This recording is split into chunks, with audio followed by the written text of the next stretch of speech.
message ay entitled, You Shall Call His Name Jesus. Pagkasabi po, You Shall Call His Name Jesus. Ang subtitle po ay, Why His Name is a Name Like No Other. Pakisabi po, A Name Like No Other. I know that this message is not a new message, but there are messages in the scriptures that we need to, kailangan nating balik-balikan eh. Tayo nga, may mga paborito tayong lugar, binabalik-balikan natin. Sabi mo, paborito ko yung burger doon, walang tatalo. Sabi mo, gustong-gusto ko yung barbecue doon. Binabalik-balikan natin. May mga mensahe sa scriptures, napakagandang balik-balikan. Nagpipray po ako mga 2 weeks ago. And sabi ko, Lord, papasok ang December. Ano po ang gusto niyong maging mensahe namin sa pulpito? And the Lord impressed upon my heart, huwag niyong hayaan na manakaw ng pandemyang ito ang tunay na kahulugan ng Pasko. At habang nagbubulay po ako, binabasa ko po maraming kwento ng Pasko na kay sarap balikan. At ang kwento ng Pasko, alam niyo naman, dalawa lang ang nag-record. Hindi ini-record ng 4 na gospel writers. Ang nag-record talaga nito ay si Matthew saka si Lucas. Parang magkaiba pa yung kwento. Sapagkat magkaiba po sila ng silip. Ganun po lagi ang pagbasa. There is no contradiction in the story. It so happened, tumingin po kay Pastor, iba po yung audience ni Matthew. Iba yung gusto niyang ipaabot na mensahe. Sinulat yun para sa mga Hudyo eh. Ganun din naman, iba naman ang mensahe ni Lucas. Kaya minsan, ang pagbabasa niyo ng Bible, dapat makita mo sino yung audience, ano ang layunin ng sumulat. Bagamat magkaiba po ang audience nila, may isang mensaheng nag-uumigting, huwag nating ma-miss. Una po yung Matthew 1:21. As we all know, ang pangalang Jesus, kasi ang tanong dyan, saan ba nanggaling? Sino ba talaga ang nagbigay? Nakalagay po ang ganito, This is how the birth of Jesus Christ came about. His mother Mary was pledged. Ayan o, hindi pa nakakasal. Pledged pa lang to be married to Joseph. But before they came together, she was found with the child through the Holy Spirit. Naku, laking problema ni Joseph. Kaya si Joseph, matuwid, marangal na lalaki, gusto niyang simplihan na lang yung paghiwalay kay Mary. But ang nangyari po, ang Panginoong Diyos ay may iba't ibang paraan para mangusap. May kausap po ba ako ngayong umaga? As we all know, the God we serve, based on Hebrews 1 verse 3, ang Diyos po ay nangungusap sa iba't ibang kaparaanan. Para itong nagugulumihanan na si Joseph ay mabawasan yung kanyang takot at pag-aalala. Sapagkat may mga pangyayari. Siguro ang ganda ng plano ni Joseph para kay Mary, pero nagkaganito, bigla niyang nalaman na buntis si Mary, anong gagawin niya? Then in verse 20, tingnan po natin ang nangyari. Matthew 1 verse 20. Kinikwento ko po uli para sariwain natin ang kwento ng Pasko. But after he had considered this, ano yung this? Ihiwalayan niya eh. Pakisabi po, an angel of the Lord appeared to him. Yun po ang ginawa ng Diyos. Nagpadala ang Diyos ng anghel. Paano nangungusap ang Diyos? Ang isang paraan ng Diyos, nangungusap siya sa panaginip. From Old Testament to New Testament. Ang isang paraan ng Diyos para mangusap, kakausapin kanya sa panaginip. Siguro kung kayo po ay mapag-aral o mapag-busisi, hindi isang beses na kinausap ng Diyos si Joseph sa panaginip. Ilang beses po? Tama po. Tahimik po kayo. Tama ako, hindi nyo alam. 4 na beses. Ayun. Kaya kung minsan, tingin po kay Pastor, kaya sinasadya ko po yun eh. Kasi minsan, ang feeling mo, alam na alam mo yung Bible. May ganun kang arrive eh. Alam na ituturo ni Pastor. Kaya po sinimulan ko na may mga hindi pa rin tayo alam, kahit na alam na natin. Yun po yun. So, kinausap siya at sinabi sa kanya, nanggaling yung pangalang Jesus, ang anghel ang nagsabi. At ang sabi ng angel sa verse 21, And she shall bring forth a son, and you shall call his name. Pakilakasan po, 1, 2, 3. Ayan. For he shall, may interpretation. Ang tawag po dyan sa theology, theological significance. May paliwanag kaya may theological significance siya. Hindi basta Jesus. Yung angel ang nagpaliwanag. Ano yung theological significance?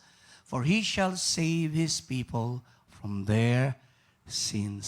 So hindi inimbento ni Matthew yung interpretation ng Jesus. Ang nag-interpret ng pangalang Jesus ay ang angel sa kalangitan. So yun po yung interpretation ng pangalang Jesus. Then Matthew chapter 2, beginning verse 1 to 4, sabi po, after Jesus was born in Bethlehem, during the time of Herod, Magi came from the east to Jerusalem. Hinahanap ang tanong, nasaan yung pinanganak na hari ng mga Hudyo? So, sinamba, alam na po natin nangyari. Talon po tayo, fast forward. Verse 11. At itong si Herod ay nagtatangka ng masama eh. Nag-iisip si Herod ng masama. Gusto niyang gawa ng masama itong mga taong ito. Pero ang ginawa po ng angel ay kinausap po. Sabi ng verse 13, when they had gone, an angel of the Lord appeared to Joseph in a dream. So yun yung pangalawa. So maganda lang, okay, pangalawang beses. Sa Matthew chapter 2, 16 to 18, again, nung mamatay na si Joseph, ang sabi ng si Herod, verse 19, makikita niyo, nagkaroon nila ng dream si Joseph. And he died, the angel of the Lord appeared again in a, pang-ilang dream na ho? Ayan, pang-apat na dream ni Joseph. So, ang point ko lang, paano kinakausap ng Diyos si Joseph? Through the dreams. And last but not the least, tatapusin ko na Matthew 2, sa verse 22, kinausap uli ng angel. But when he heard that Archelaus was reigning in Judea in the place of his father Herod, he was afraid to go there, having warned in a dream. Ayun, nakaapat. So, pag tinignan natin, may mga apat na dreams pala itong si Joseph. So, paano kinausap ng Diyos si Joseph para ibigay yung pangalan? Sa pamamagitan ng panaginip. Kasi siya yung magiging tatay. Iba naman ang kwento pagdating kay Mary. Kay Mary, iba naman ang kwento. Sa kwento ni Mary, Luke 1:31, tingnan po natin. Doon sinabi, you will conceive and give birth to a son, and you, pareho po yung sinabi ng angel, ano? And you are to call him, ano po ang pangalan?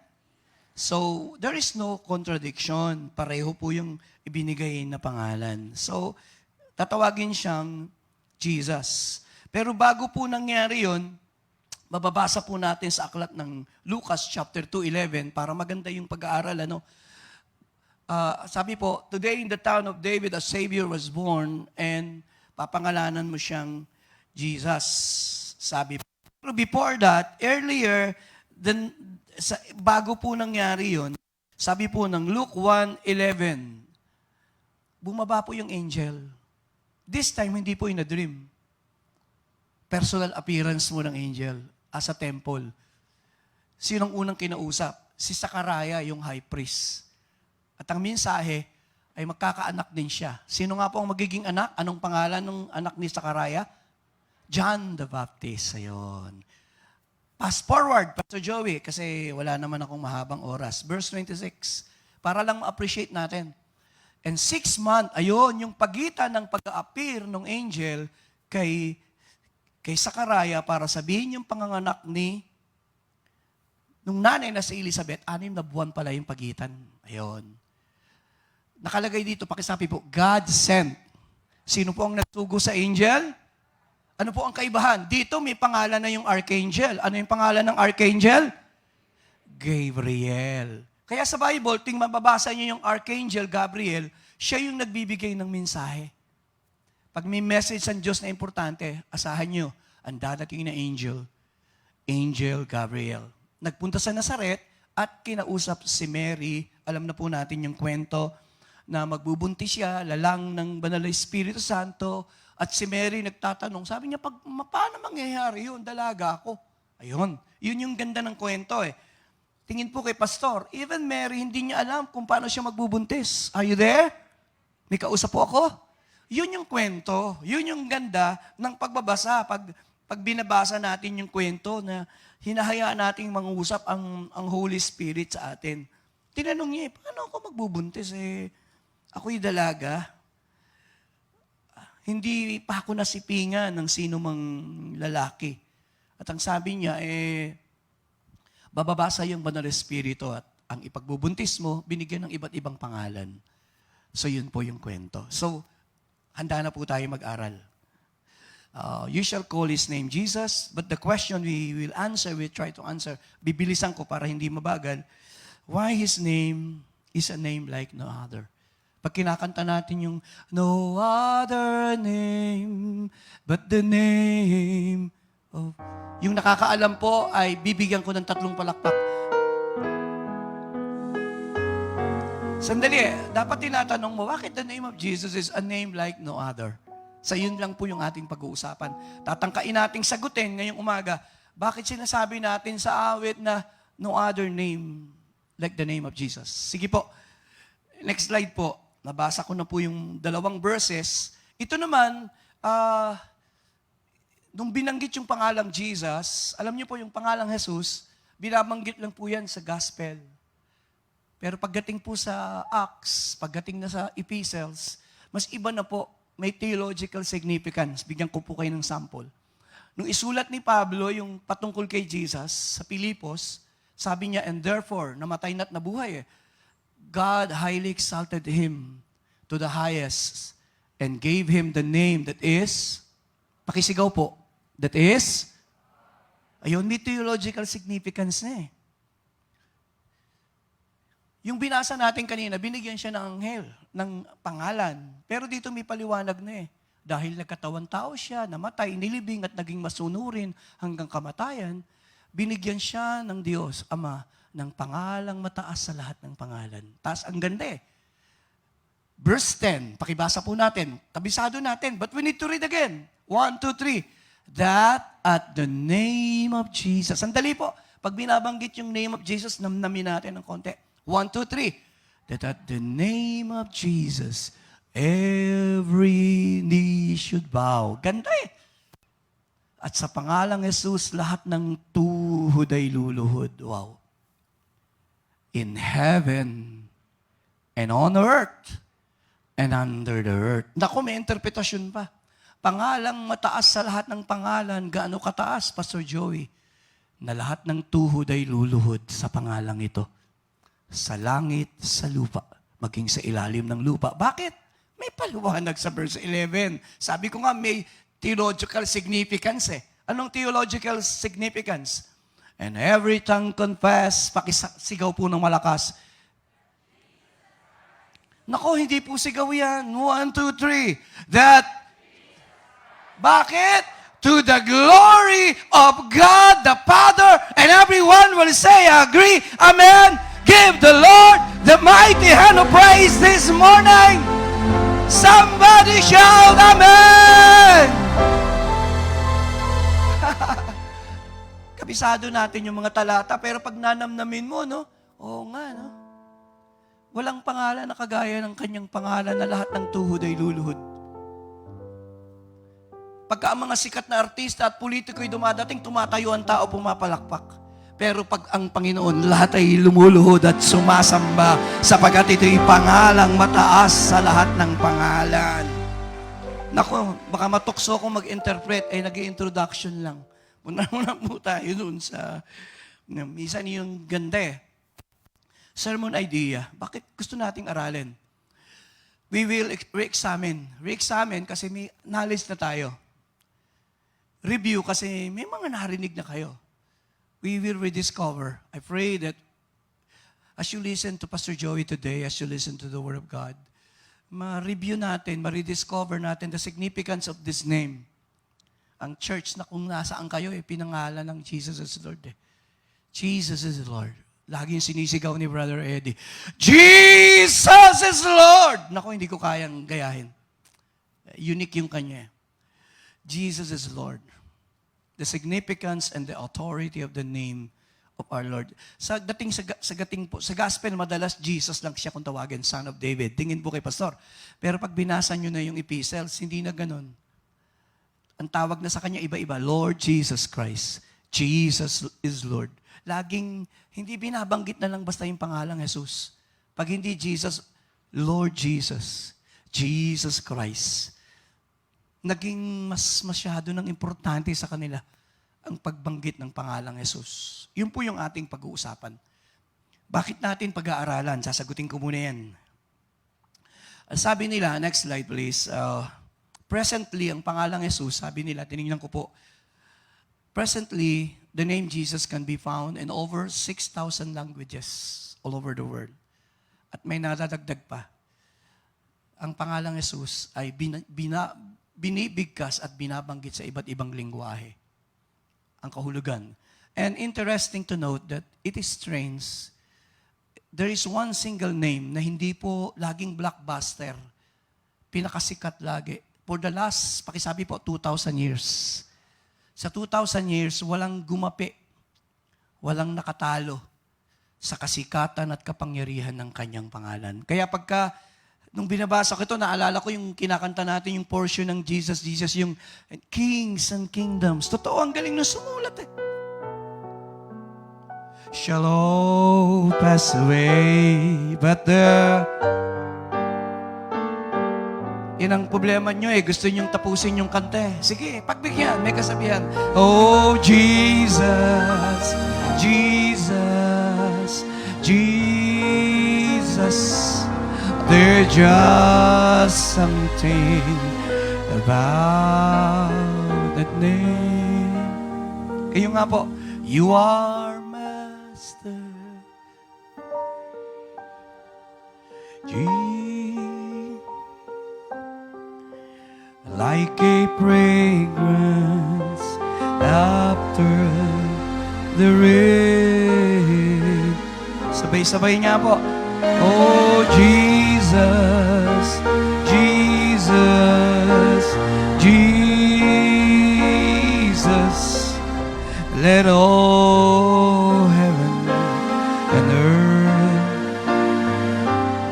Pwede po ba nakataas ang kamay? Sabay-sabay. Yes, kings and kingdom shall pass away, but there's something about that. The next 5 seconds, we just clap our hands to that name. Lord Jesus. Wow.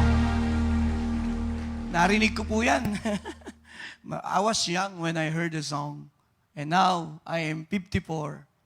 16, nagsinungaling pa.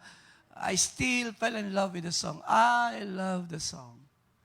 Hindi nawawala yung ganda ng awit eh. Pag tinugtog na, lalo't si Marol ng tutugtog eh.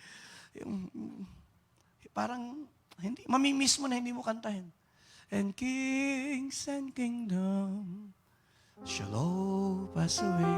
O nga naman, sa 2,000 taon na lumipas, may isang pangalan lang na laging blockbuster at hindi mapapalitan.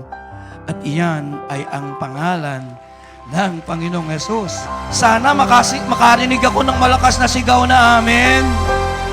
Sana mas malakas na sigaw na amen. Wow.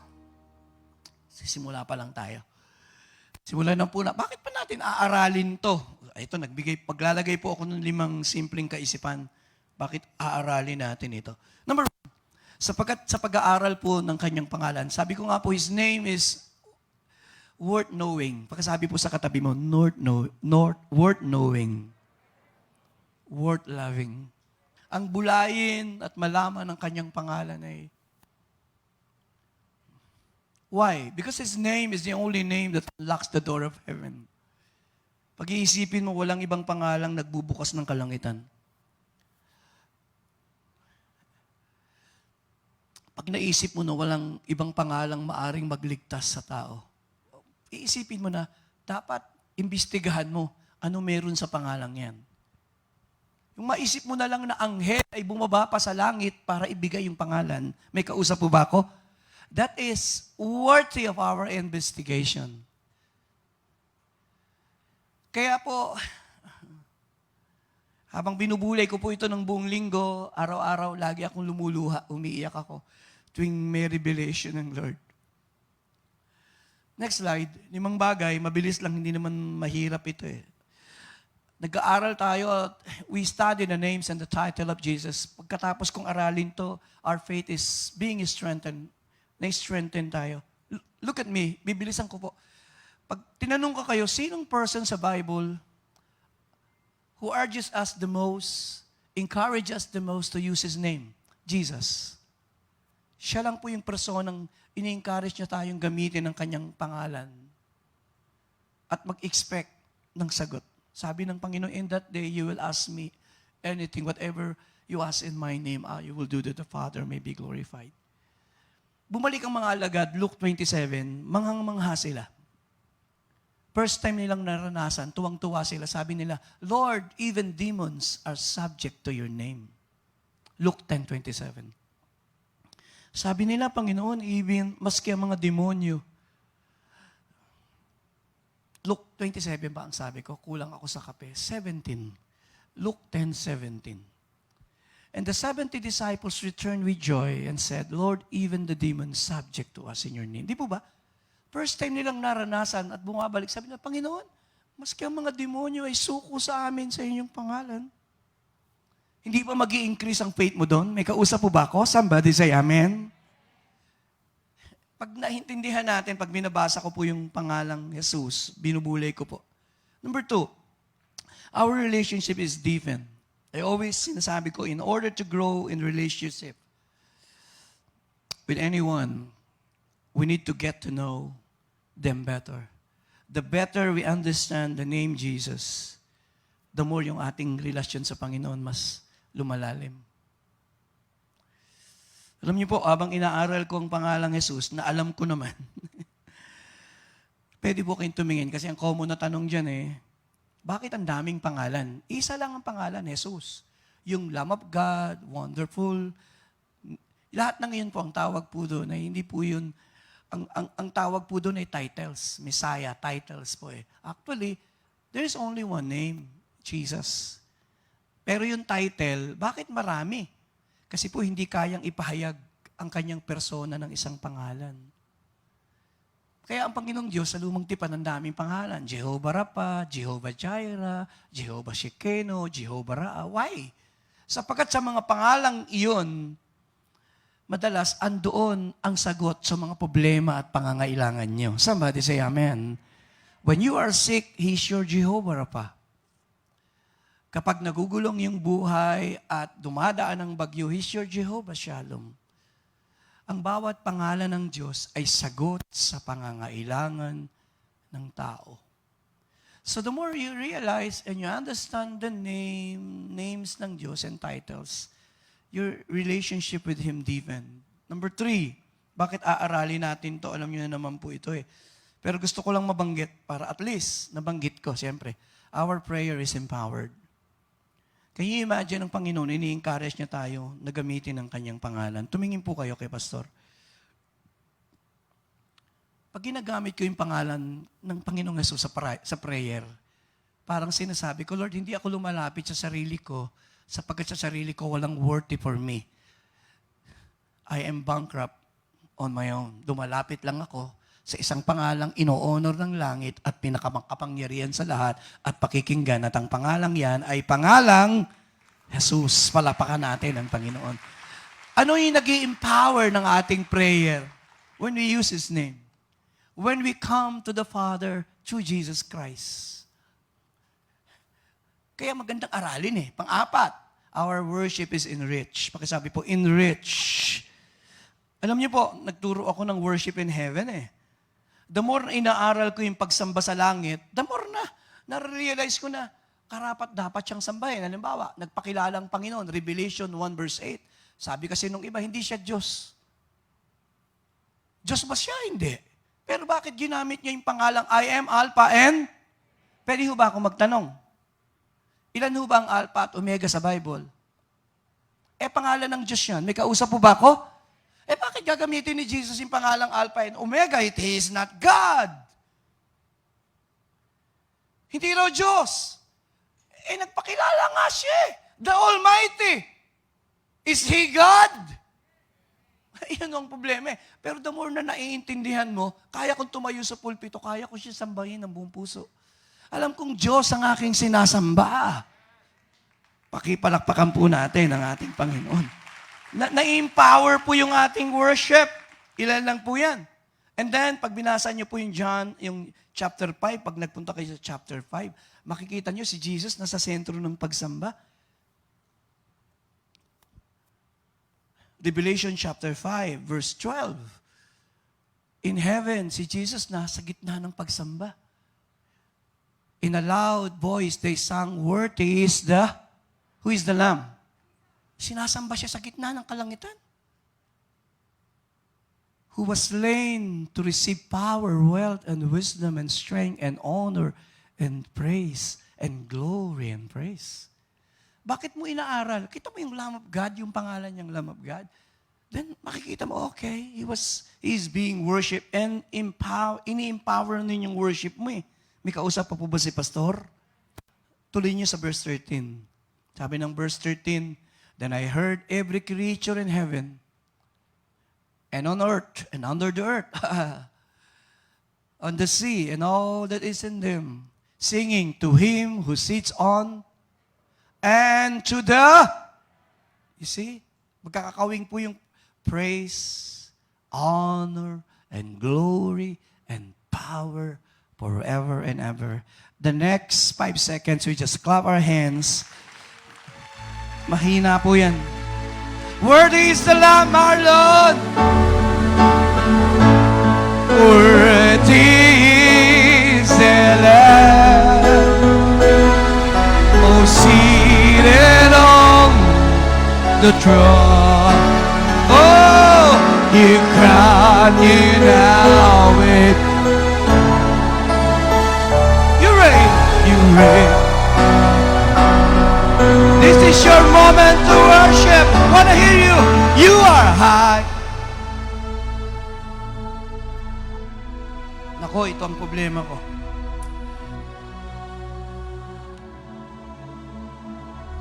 Yes, the darling of heaven.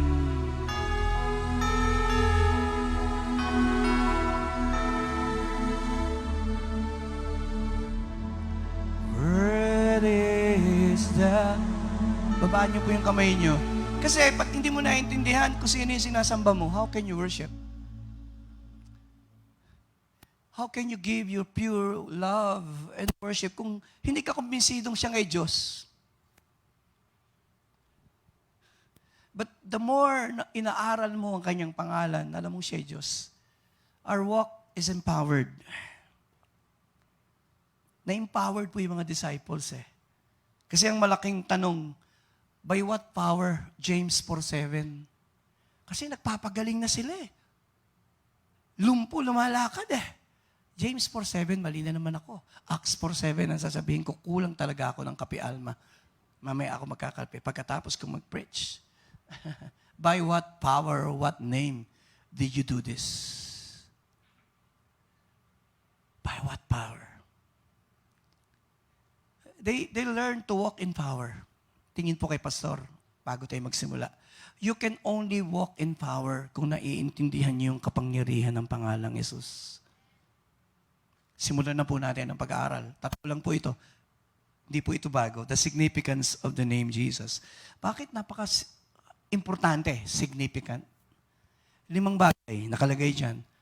The name ay foretold by the prophets, announced by the angel, selected by God the Father, revealed His identity and disclosed His mission. Isa-isahin ko po. Foretold by the prophet. Kausap ko po yung isang theologian dun sa Israel. Kaibigan natin yun eh. At siya po ay professor sa Hebrew University. We have a friendly debate. Siyempre, hindi siya naniniwala kay Jesus na Diyos eh. Sabi ko, if He is not God, would you mind if you answer these questions? Sabi niya, oh, it's okay. If He is not God, why the prophecies in the OT was fulfilled in the life of Jesus? Kasi yun po yung 3 palatandaan eh. Bakit mahalaga yung prophecy? Tumingin po kayo kay Pastor Joey. Lahat po pwedeng mag-claim na sila ang Messiah. Lahat pwedeng mag-claim sila ang tagapagligtas. Marami nang dumating yan sa kasaysayan eh. Pero yung 3 matinding bagay na dapat, kasi it's one thing to claim deity, it's another to have a credential to support your claim. Kung si Jesus ay hindi ang Messiah, bakit na-fulfill sa kanya lahat? Ang prophecy sa lumang tipan. Pastor, kiniklaim niya ba? Yes. Luke 24:44-45. Kiniklaim niya, sabi niya, lahat ng ito na-fulfilled sa akin. Sabi po niya, everything must be fulfilled that is written about, ano po yung kadugtong about? Pakisigaw po, about? Kiniklaim po ba ni Jesus na sa kanya na fulfilled? Yes. Kaya sabi ko sa kanya, kung kay Jesus na fulfilled ang lahat ng prophecy, sino si Jesus ngayon? Hindi po siya sumasagot.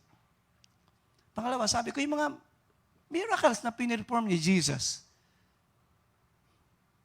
hindi ba ebidensya yun? Siya ang Masaya? Yung mga ginawa niyang himala, may nakagawa ba nun sa kasaysayan ng mundo hanggang ngayon? At ang pinakamatindi, tingin po kay Pastor, yung bumangon ka sa mga patay, lahat na matay nanatiling patay. Si Buddha ng Buddhism, si Smith, even si Muhammad ng Muslim, namatay hanggang ngayong patay But there is only one person sa kasaysayan. He died, he was crucified. But on the third day, he rose again from the dead. Foretold by the prophets. Pastor! Ito ang problema. Tanong ito sa Bible School. Pastor, ang prophecy ho, ang pangalang ibibigay, ano bang pangalan? Isaiah 7:14. Ayan, sasagutin ko lang ito, baka tanong ninyo to Tapos iiwanan ko na kay Marlo ng pagsagot. Kasi therefore, the Lord Himself will give you a sign, the virgin sign. And the virgin will be with child and give birth to a son and will be called him. Ano pong tatawag sa kanya? Sabi niya, Pastor, ang binigay ng angel, Jesus, John Emmanuel. Sabi ko, basahin mo nga mabuti ulit. Tatawagin ba siya o bibigyan ng pangalan? Hindi sinabi, will be named. Hindi po name. Called Emmanuel. Kasi theologically, pag pinapaliwanag ni Brother Eddie yan, di ba? John 1:1, in the beginning was the Word, and the Word was with. Pagdating sa 14, didigyan ng diin.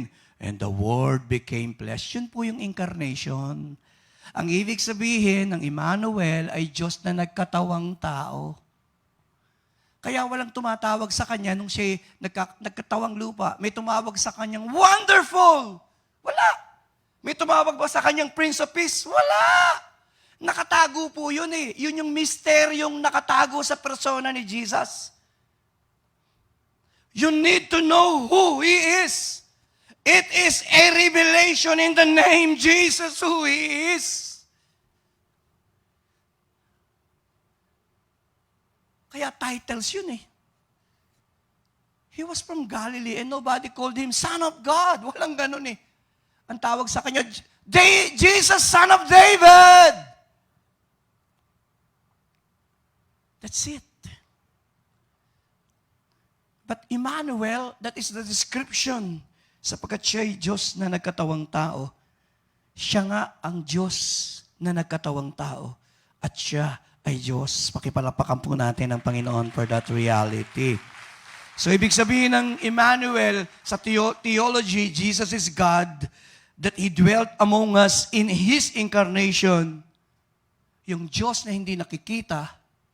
Kaya sa Bible, pakita natin, Hebrews 1 verse 3, siya yung Diyos na hindi nakikita. Si Jesus ang larawan. For the Son is the radiance of God's glory, the exact representation of His being, sustaining all things.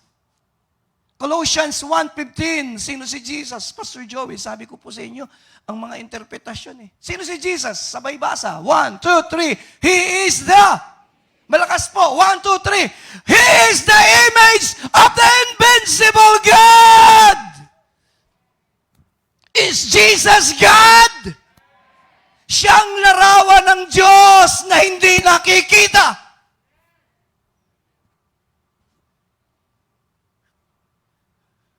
Siya'y Diyos na nagkatawang tao. Iniwanan ng langit. Sumilang ang tagapagligtas. Nagkatawang tao. Masarap pong isipin yun.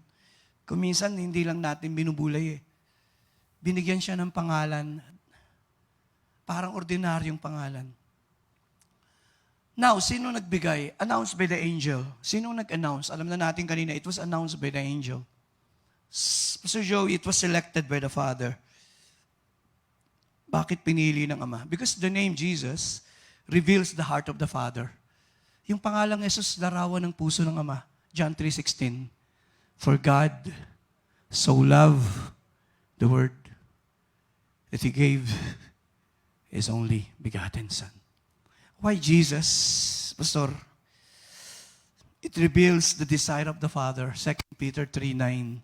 Not willing that any should perish, but all should come to repentance. Ang pangalang Jesus ay naglarawan ng desire ng Diyos na ayaw ng Diyos na may mapahamak na sino man. Naku, wala na po akong kausap. Ang pangalang Jesus, Romans 10:13, ay nagpapakita ng kapangyarihan ng Diyos. Whosoever shall call in the name of the Lord shall be saved.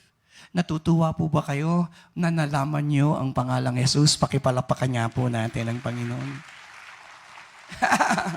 Ako, I've been preaching that message since day one na ako'y magpastor. Hanggang ngayon na po, no? At walang sawa, ang sarap pa rin ituro sa tao na walang ibang pangalan kung saan ka maliligtas kundi sa pangalang Jesus. Revealed His identity, Pastor. The name Jesus, it reveals His identity. Di ba sinabi ng angel, Matthew 1:21, bakit Jesus? Sapagkat siya ang magiging tagapagligtas ng tao. Hindi siya naging tagapagligtas kasi nagpadilat siya ng bulag. Hindi siya naging tagapagligtas kahit lumakad sa ibabaw ng tubig, tinigil ang mga bagyo. Hindi dahil pinagaling niya ang mga miketong binuhay ang mga patay. Hindi yun ang dahilan kaya sa tagapagligtas. Siya'y tagapagligtas mo sapagkat siya'y namatay para sa iyo. Itinigis niya ang kanyang dugo. And that is Jesus. The name Jesus discloses mission. Iniatang ng Ama ang pinakamabigat na mission. At iyon na yung i-reconcile ang taong nahiwalay sa Diyos sa kasalanan. Pag nagbibigay ka ng pangalan, ang purpose tatlo for identification, for the office, and being a Savior. Tingin po kay Pastor para makapag-move po ako ng mabilis kasi may communion pa Ito naman, napaka-basic lang. John 4:34, lagi natin binabasa yun My meat is to do the will of my Father who sent me. Pero yung second part, importante yun. Theological yun To finish His work. Pagkasabi po, His work. Pastor, ano yung work? Ang tawag po dyan is work of redemption. May gagawin si Jesus na work ng redemption. Ang pagliligtas ay iniatang ng Amang Diyos sa mga balikat ng Panginoong Yesus. Kaya nung nakabayubay na siya, John 19:30, biglang mula sa Pasko, naging mahal na araw, Pastor. Hindi mo kasi pwedeng i-separate Nung ipanganak si Jesus, tagapagligtas na Somebody say amen. Di po ba? Nung makita niya, nagawa niya na lahat, sabi niya, it is finished. Ngayon, anong tanong? Anong tinapos niya? Tinapos niya ang pagliligtas sapagkat sa kanya iniatang ng Ama yun. Kaya again, punta tayo sa epistles. Andun yung mga paliwanag Halimbawa, pasensyahan niyo na po ako ng kaunti. Hebrews 10, verse 4. Kaya may paliwanag yung writer sa epistles Yung mga handog sa lumang tipan, it is impossible for the blood of the bulls and goats to take away sins. Verse 5 and 6, kaya may explanation pa Kailangan ipaliwanag para maintindihan Therefore, when Christ came into the world, He said, sacrifice and offering you did not desire, but a body you prepared for me with burnt offerings and sin offerings. You were not pleased. Kaya pagdating sa 11 and 12, pagpasensyahan niyo po ako, may comparison tungkol sa dugo at handog sa lumang tipan Day after day, referring to the priest na naghahandog at nagpapatay. Kaya po may paliwanag talaga Pinapaliwanag yung nangyari sa gospel, madalas ang paliwanag, theological explanation nasa epistles. Kaya magandang basahin po yung mga epistles Day after day, every priest stands and performs the religious duties again. Pakisabi po, again and again. Ulit-ulit. Kasi nga, hindi nakapaglilinis. Kailangan ulitin Picture lang yun ng mangyayari sa krus. May kausap pa po ako. He offers the same sacrifices, which can never, 2 beses nang binanggit, But when the priest, referring to Jesus, had offered for all the same, pakisabi po, one sacrifice. Pakilakas po, one, inihandog niya yung sarili niya for sins. He sat down at the right hand of God. Why? Tapos na yung trabaho niya eh. Sapagkat ang high priest, hindi na uupo yun. Taon-taon. Bakit ka uupo eh? Hindi tapos yung trabaho mo. Nauupo ka lang pag tapos na yung trabaho mo. But when Jesus, He died, He was buried, He rose again from the dead, umakyat sa kanan ng Ama sapagkat tapos na ang pagliligtas ng tao. Pakipalakpakan po natin ang Panginoon for that reality. Naku, mahina po yan. And that is, yun yung significance ng pangalang Jesus. Sinagot na natin po, no? Why is a name like no other? Tutuloy ka pa ho ba to? Tuloy natin. Tuloy daw eh. Sige. Sagutin natin yung the power of the name of Jesus. Number one, salvation is only found in the name of Jesus. Ayan, medyo controversial yan. Minarinig ako, sabi niya, are you telling us? Exclusive, walang ibang tagapagligtas, maliban kay Jesus. Ngayon, banat eh. Are you telling me na talagang walang ibang tagapagligtas at makapagliligtas? Sabi ko, I'm not telling you that. Hindi ako nagsasabi. I'm just reiterating the teaching of the Bible. Number one, sino nagsasabi na siya lang ang tagapagligtas?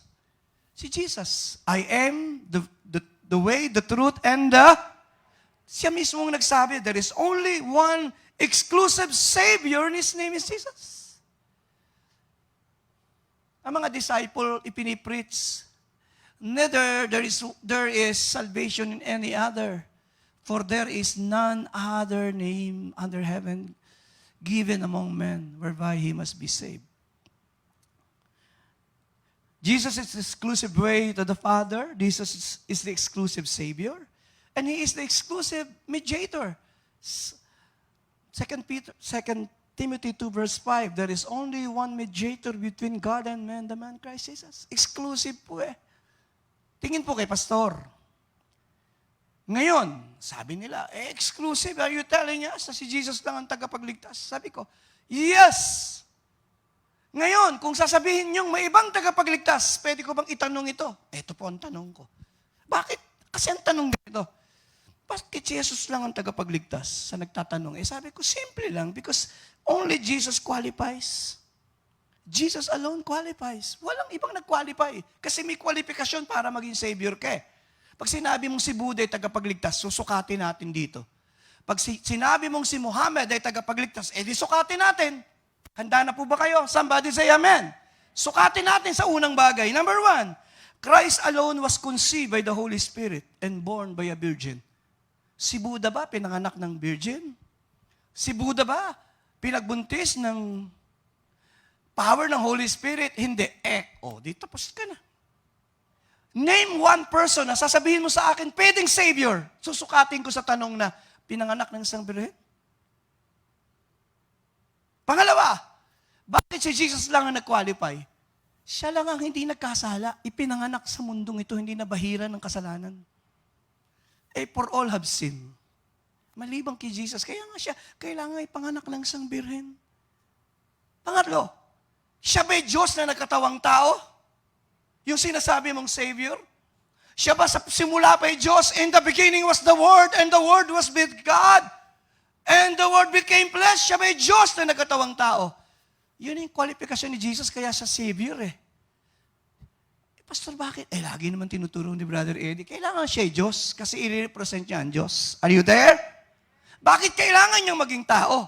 Kasi i-represent niya ang tao eh. Kaya siya 100% na Diyos, 100% na tao. Hindi siya 50-50.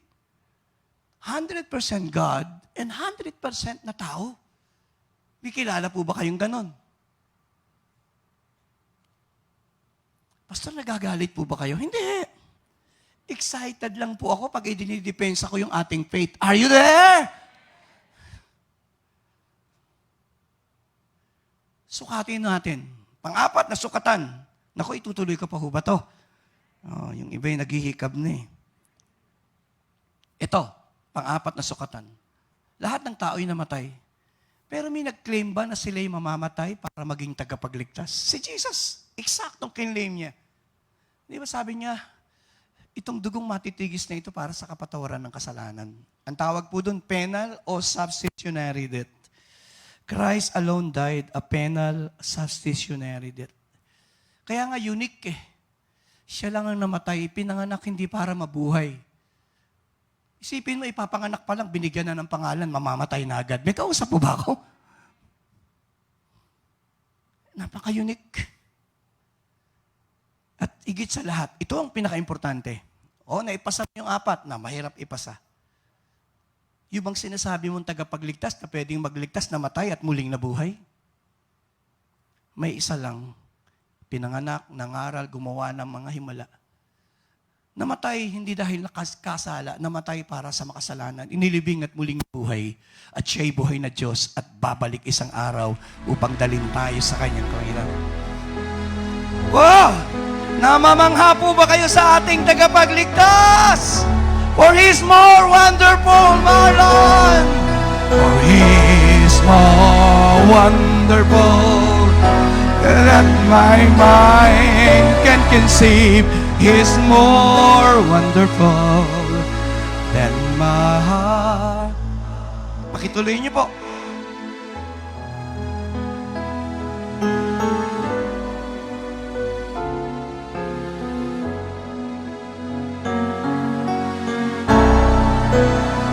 Is everything that my soul ever longed for, everything He promised, and so much more. And He is Jesus. He is more than marvelous.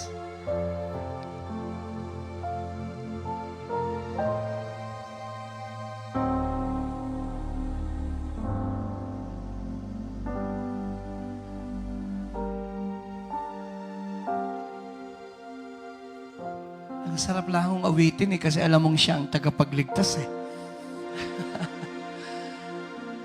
Pangalawa, bilisan na natin para hindi mabagal. We have power over the devil and demons. Why the name of Jesus? Dekada 80, nung unang narinig ko yung Marlon, yung napakasimpleng kanta, yung We've Got the Power. Alam niyo po ba yung awit na yan? Pag kinakanta sa Arroyo, can we sing? We've got the power. Sing along. We've got the, in the name of the Lord, though Satan rages, who cannot be defeated. Malakas. We've got the power.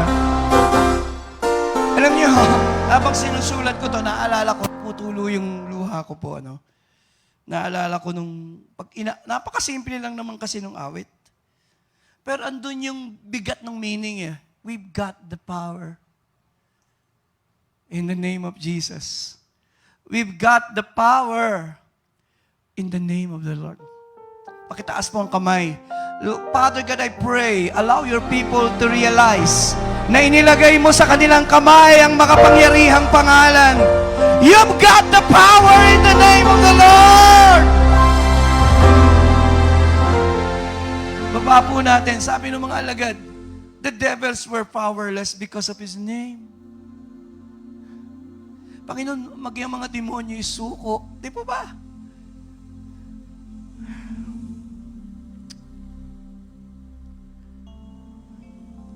Pangatlo, bibilisan ko na lang kasi alam nyo na ho eh. Gusto ko lang ma-excite uli kayo pag binabanggit nyo yung pangalang Jesus.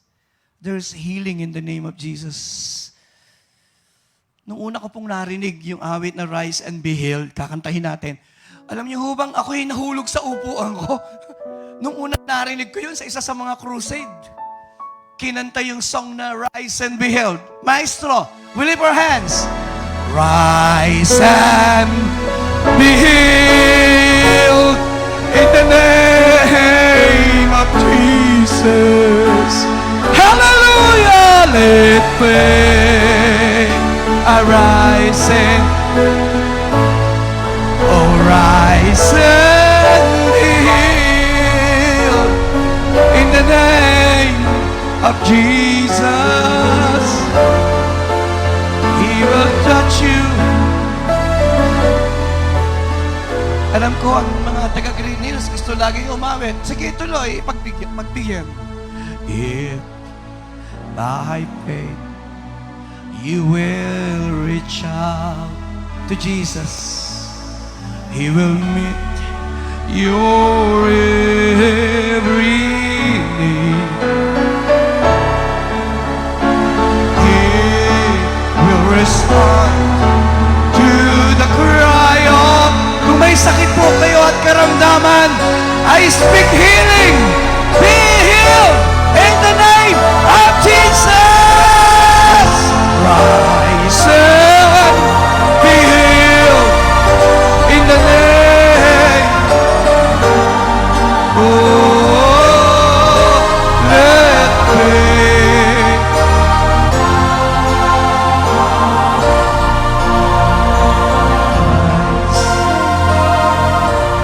I pray today, those people who are joining us and watching us to the happy life, be healed!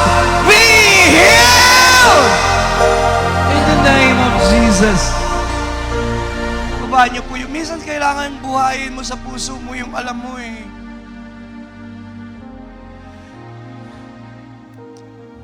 Nakasalubong sila ni Peter at John sa beautiful temple. Sabi nila, verse 6 and 7, silver and gold we have none, but in the name of Jesus of Nazareth, rise up and be walk and walk.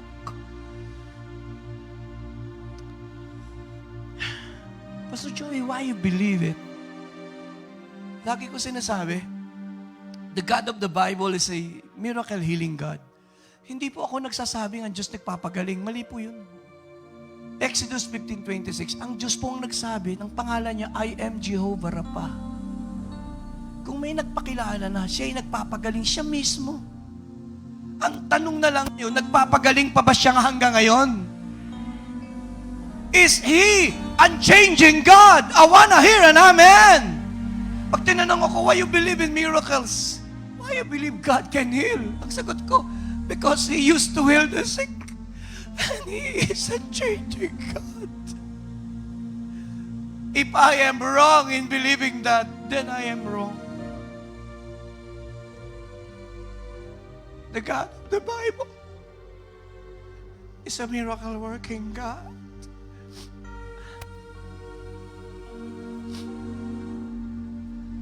How about Jesus? We have a healing Christ.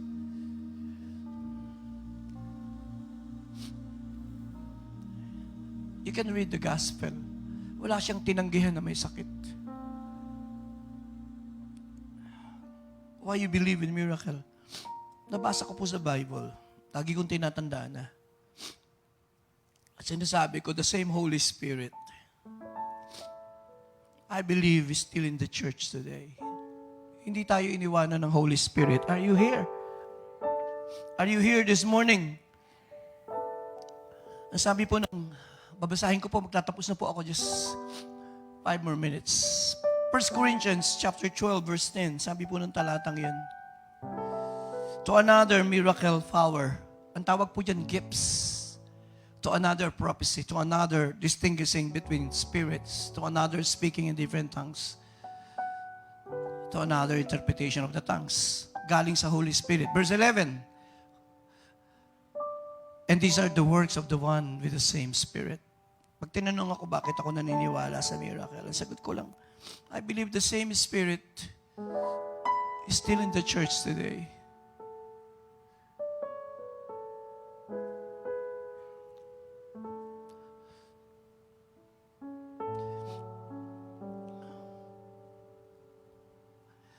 So pag naawit natin, when I speak your name, mountains bow down.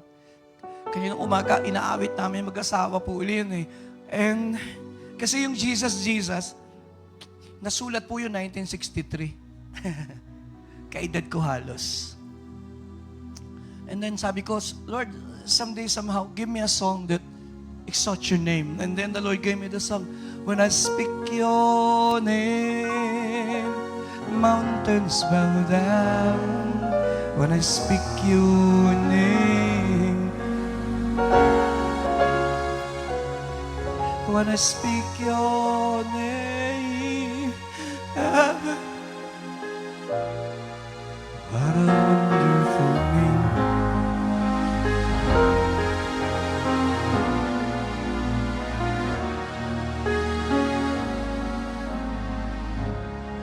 let's sing along. Oh, Jesus, what a wonderful, what a glorious name, awesome and oh, your Savior, Redeemer and friend, my Lord, my King, to you I will bow down. In your name I give glory.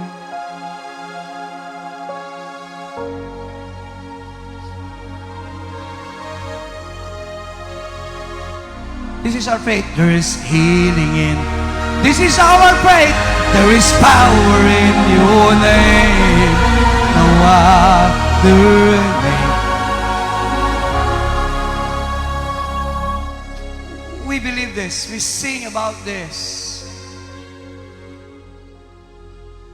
There's healing in your name, Lord. Number 4. Tapos na po ako. Our prayers are empowered and answered by the Father in Jesus' name. Sabi ko nga, Jesus encourages us to use His name. Kaninang umaga habang binabasa ko yan, may portion na ang sabi ng Panginoon, Can I have NIV version? Kasi yung word ng Lord kaninang umaga, until now. In that day, you will no longer ask me anything. I tell you the truth. My Father will give you whatever you ask in my name. Tingnan niyo pa yung 24. Until now. Ganda ho eh. Kaninang umaga ginuhitan ko ulit sa Bible ko. Until now. Sa Tagalog, hanggang ngayon. Hanggang ngayon, hindi ka pa humihingi. Pwede po bang itaas niyo ang inyong kamay at meron ba kayong gustong hingin sa Ama? Why not choose the name of Jesus today? Just ask the Father. At sabihin mo, Father, I come to you. And I ask this in Jesus' name. Sabi niya, until now you ask. You did not ask. Are you asking for a miracle? Are you asking for deliverance? Are you asking for a breakthrough? Why not use the name of Jesus today? Use His name and tell Him, Lord, I ask this only in the name of Jesus of Nazareth. Thank you, Lord. Thank you, Lord. Thank you, Lord. Thank you for the power of your name. Oh. Use that name. Put that name on your lips again and again. Keep saying, I ask this in Jesus' name. And tell Him, you believe, you receive it in Jesus' name. And everyone will say and agree, Amen. In your name I will bow down and say, there's healing, there's power. No other name. Tapos na po tayo. Last but not the least.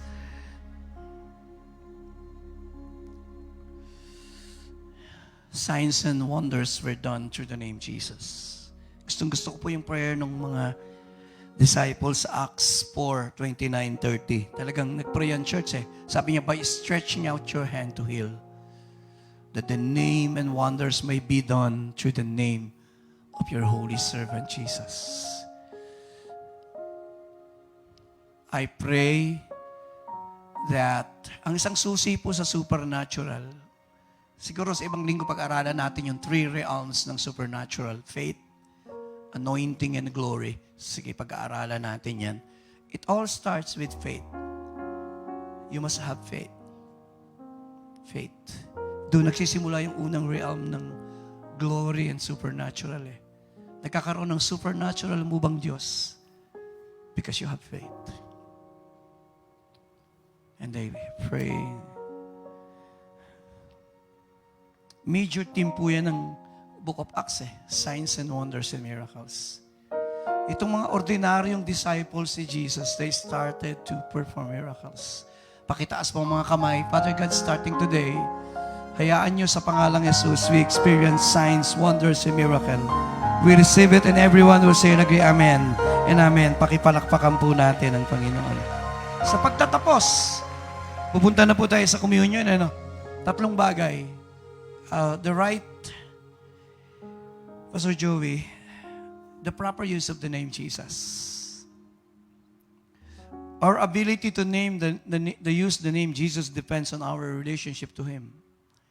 Hindi pa pwedeng gagamitin mo yung kanyang pangalan and you are not rightly related with Jesus. We know the story in the book of Acts, chapter 19. Alam niyo yung kwento. Yung mga anak ni Shiva, nakita nila, nagpiperform ng miracle sila, yung mga disciples, gumagawa ng himala eh.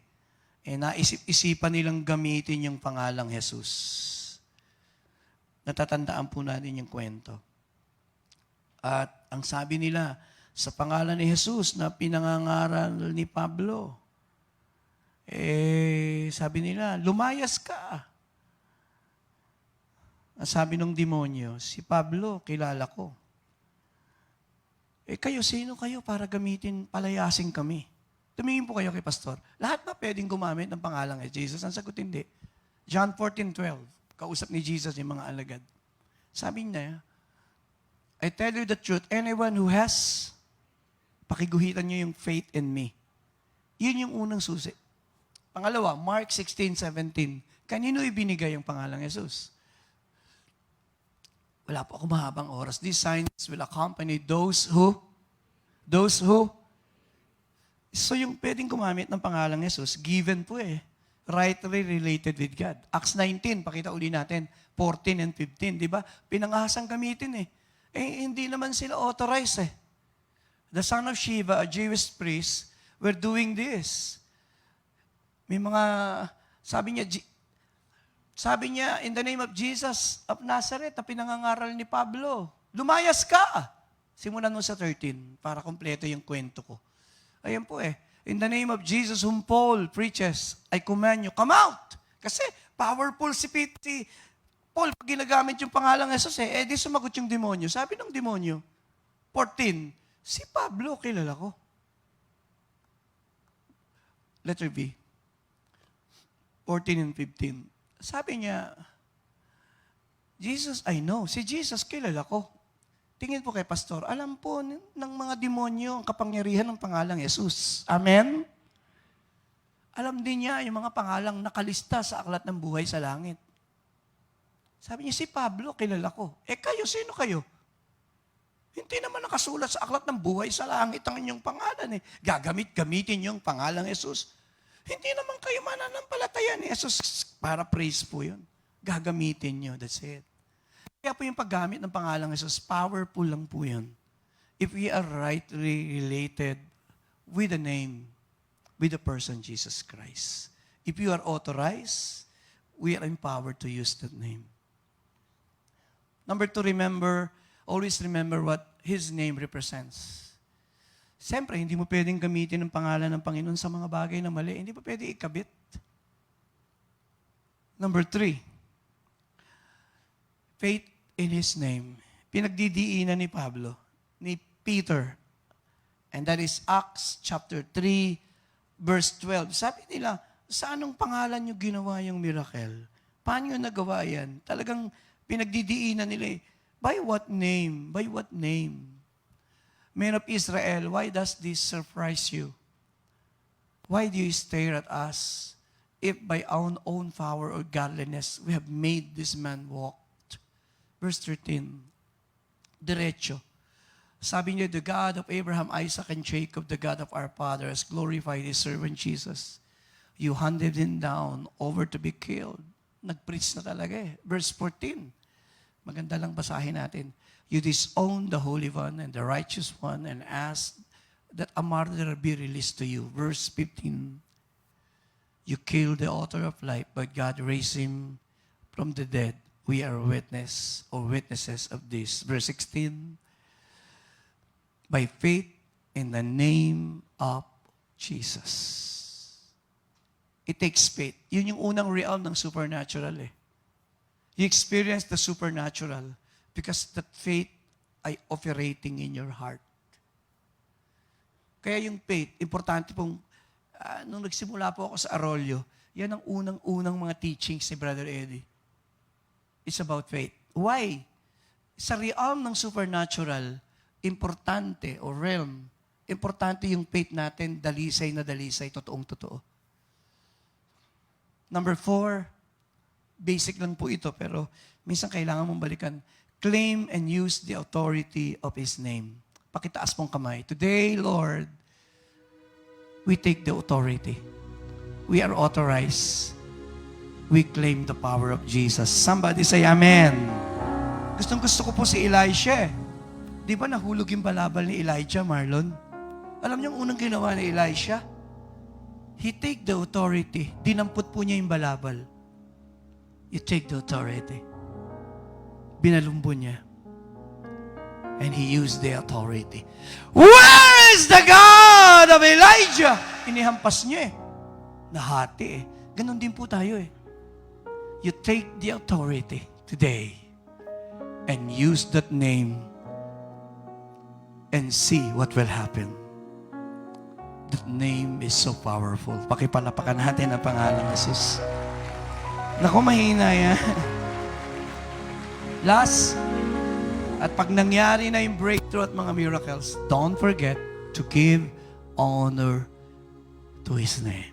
Bow your head, please. Maraming salamat, Amang Diyos, sa oportunidad na ipahayag ang pinakamakapangyarihang pangalan sa lahat, ang pangalang Jesus.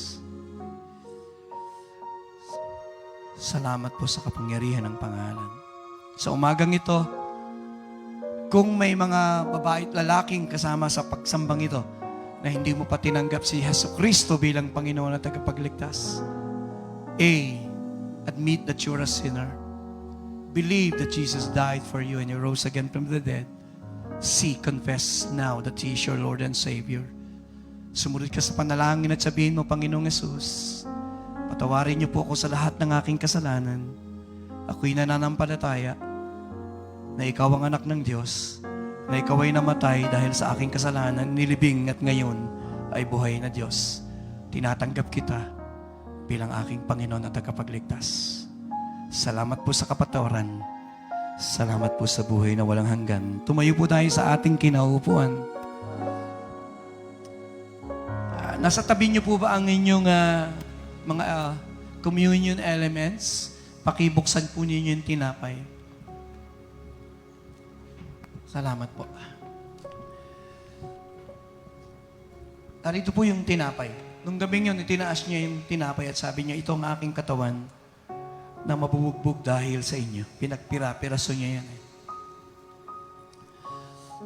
Naalala ko po yung araw na yun na pumunta po ako sa hospital. May isang babae na walang pag-asa. Ang buong pamilya ay lugmok at walang pag-asa. Tinaningan siya na mabuhay lang ng 3 buwan. So, pumunta po ako sa hospital. Bagsak po ang kanilang balikat. Yun pa naman yung unang pamilya na nasiran ko ng gospel. Lungkot na lungkot ako. Nag-ayuno ko ng ilang araw. Sabi ko, Lord, ito yung unang mga pamilyang sinyer ko yung gospel. So, Pastor Ellen and I, we prayed. Paglabas ko po ng hospital, mabigat pa rin yung puso ko. Sabi nung may sakit, sabi niya, Pastor, mayroon bang pangako ng Diyos? Pakita nga natin, 1 Peter 2:24, na pwede kong angkinin. Alam niyo, pag nawawalan tayo ng pag-asa, ang sandigan lang natin, Diyos, at ang kanyang mga pangako. Sabi ko, ate, angkinin niyo lang yung 1 Peter 2:24. By His stripes, dito by His wounds, you are healed. Umalis siya, umalis na po ako, nagpabili ng 100 leaves na ganito. At habang nasa ospital, ang mga salita ng Diyos ay inaangkin niya. Sa mga latay ng Panginoong Yesus, ako'y may kagalingan. Back and forth. Pagkalipas ng 3 buwan, buhay pa rin siya. Pagkalipas ng 6 na buwan, buhay pa rin siya. Pagkalipas ng 1 taon, 2 taon, 3 taon, hanggang ngayon, buhay pa rin po siya. Nakita niya na ang kanyang mga apo at kaapu-apuhan. I pray po na ma-release yung supernatural faith sa inyo. Ano man ang sinabi ng doktor, gaano man kabigat ang problema, let us believe God for a miracle. Hawakan natin ang tinapay na ito. Father God, sa mga tinanggihan ng doktor na kasama namin ngayon sa pagsamba. Sa mga taong they need recreative miracles.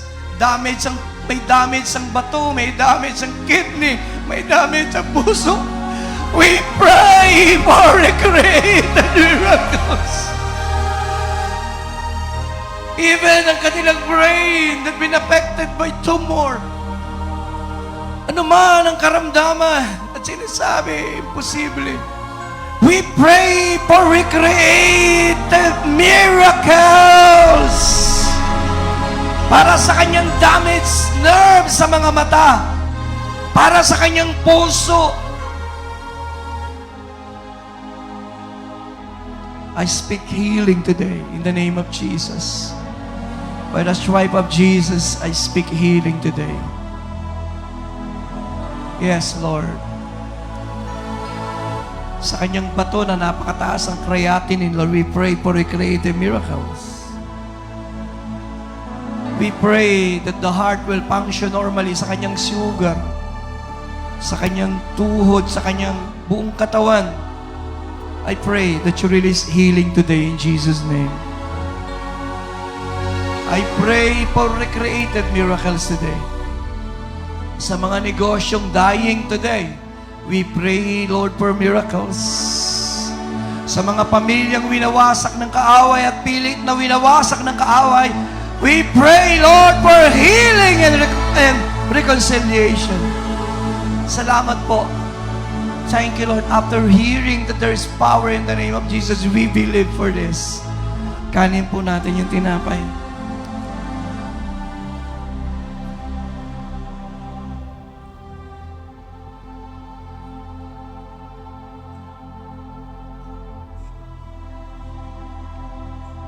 Salamat po sa himala ng kagalingan. Salamat po. Thank you, Lord.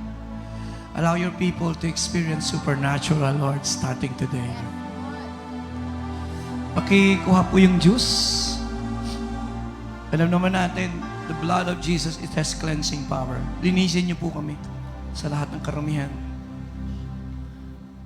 It has redeeming power. Ito lang ang dugong tumutubos at nakatubos. Wala nang ibang dugo. I pray that anumang sumpa, anumang gawa ng kaaway, anumang tali na inilagay ng kaaway sa mga pamilya, to be lifted, to be broken by the power of the blood.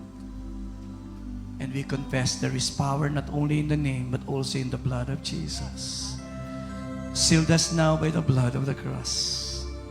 Seal us now. Salamat po. Ini-invoke namin ang inyong victory sa cross. In Jesus' name, pakiinom po natin.